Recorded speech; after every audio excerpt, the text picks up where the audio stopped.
Pati de Veïnes neix a partir d'un projecte que té l'Ajuntament, que es diu Arquipart, en el que es fa un projecte de creació col·lectiva amb diverses persones i entitats del barri, i en aquest cas es va pensar en fer una obra de teatre musicada. El Platjador va fer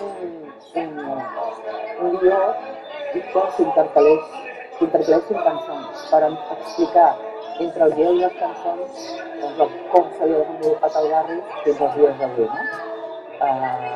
Val a dir que el guió que sigui de Begoña Casé Garperón té una dosi important de crítica de tot el que ha anat passant, no només en aquest barri, sinó en general a les grans ciutats. I això ha estat també gràcies a la participació i a l'aportació de la gent gran. La intenció i l'objectiu de Pati de Veïnes és fer una mica veïns en perill d'extinció, i això és una cosa que no podem més que posar en evidència cada cop que algú ens deixa i ens dona veu.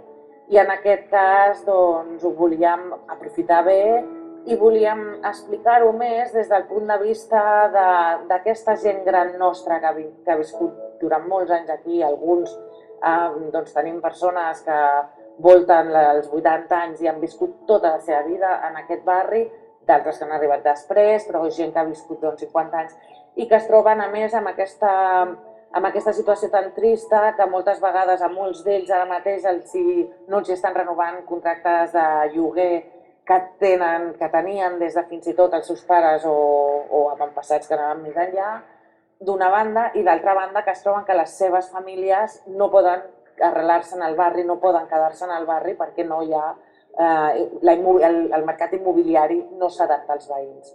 I aleshores nosaltres això ho volíem denunciar i vam intentar fer-ho també des d'un personatge que s'assemblés molt a aquesta senyora. Un text que el comprengui, que prengui consciència. Aprens coses, jo estic aprenent molta història de la ciutat i de moltes coses gràcies a aquest tipus de projectes. Evidentment hi ha un objectiu final que és presentar-ho en aquest cas a la Bonmaison el 4 de juliol, bastant a lo grande, no? Perquè la gent gran com s'espanta, però no, sí, volem que es faci bé i volem que hi hagi un bon so, una bona il·luminació, una bona disposició escènica, vull dir que llavors aquest serà l'objectiu final i l'objectiu serà que la gent ho vegi, que la gent sàpiga, gràcies al que aniran dient els actors i les actrius, doncs, què és el que ha anat passant.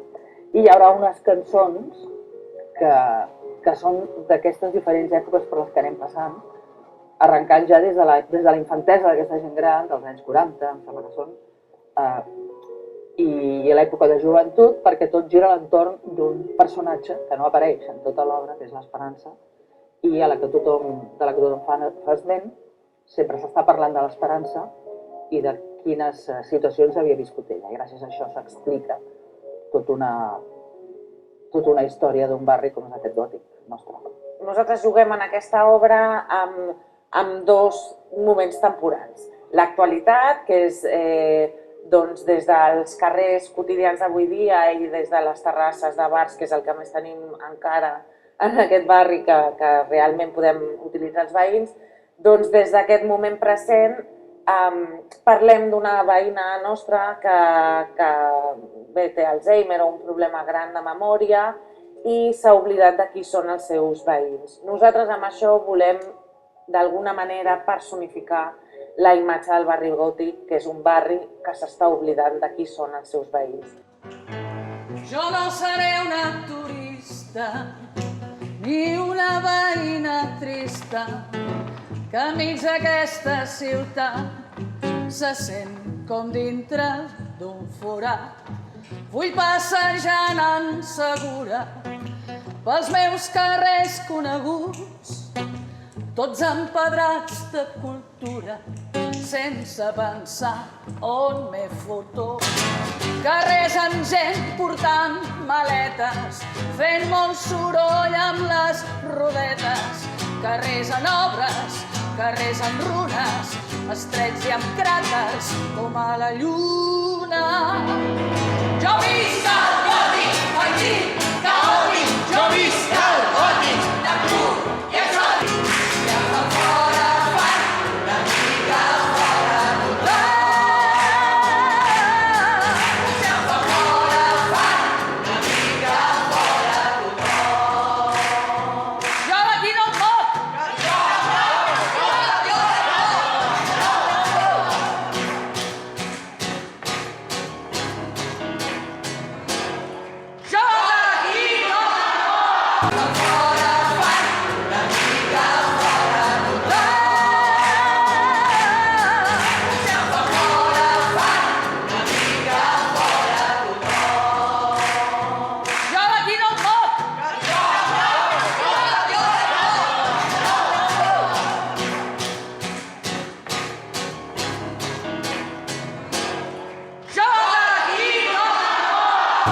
Jo no seré una turista ni una veïna